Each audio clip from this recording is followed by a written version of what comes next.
Salut à tous, je suis ravi de vous retrouver sur Direct Course pour évoquer le programme de ce mardi. Le quintet se tiendra sur l'hippodrome de Chantilly, en l'occurrence sur sa piste en sable fibré. Il s'agira du prix de la Rodosto.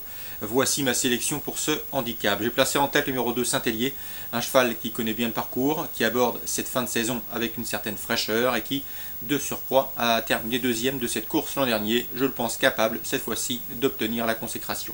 Le numéro 7, Yes I Do, qui apprécie le sable. D'ailleurs, elle n'a jamais terminé plus loin que 3e lors de ses 5 dernières sorties sur une piste en sable fibré. Sa chance saute aux yeux.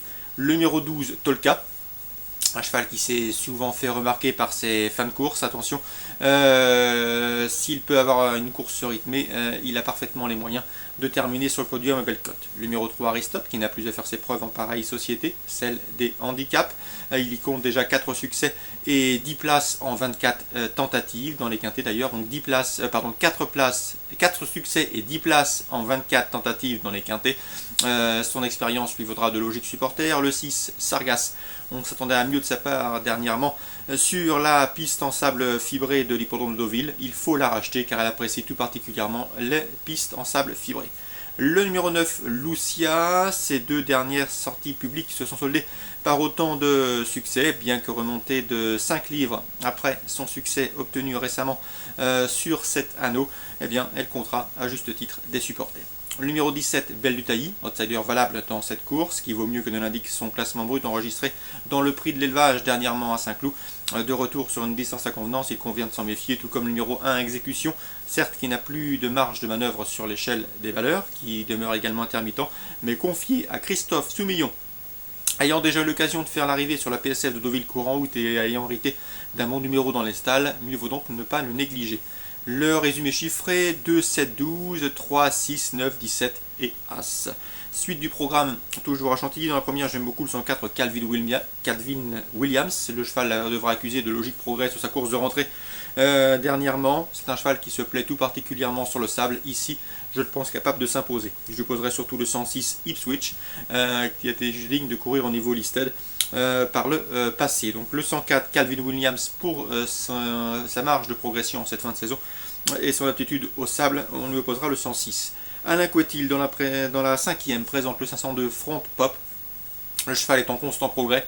Il vient d'ailleurs de s'imposer plaisamment. C'est un cheval estimé. Il débute en région parisienne avec des prétentions. L'écurie d'Alain Couetil d'ailleurs frappe fort en cette fin de saison.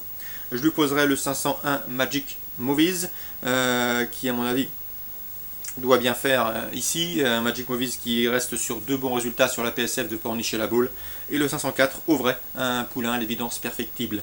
502, 501, 504. Ça c'est en Réunion 1 à Chantilly. Concernant la R2 à Mocanchi, j'ai ciblé dans la première le 113 Vivario de Belay.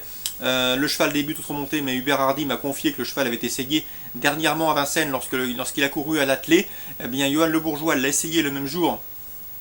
Autre montée, c'était plaisant. Le cheval demeure intermittent, il n'est pas à l'abri d'une incartade, il est compliqué, mais ça s'est bien passé les essais sous la selle, et dans ces conditions, il ne faudrait pas être surpris de le voir s'illustrer d'emblée dans la discipline. Hubert Hardy était loin d'être négatif.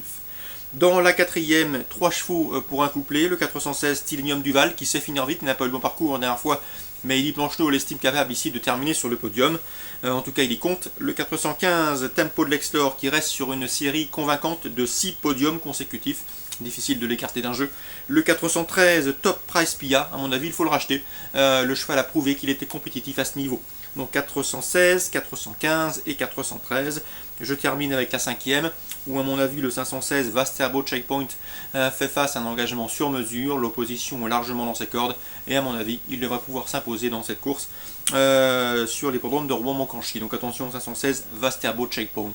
Donc le coup de cœur 516 Vasterbo Checkpoint, 113 Villario de Belay à suivre pour ses débuts sous la selle, et 400 dans la 4e, 416, 415 et 413 pour un éventuel couplet. Bon jeu à tous, bon début de semaine et à demain.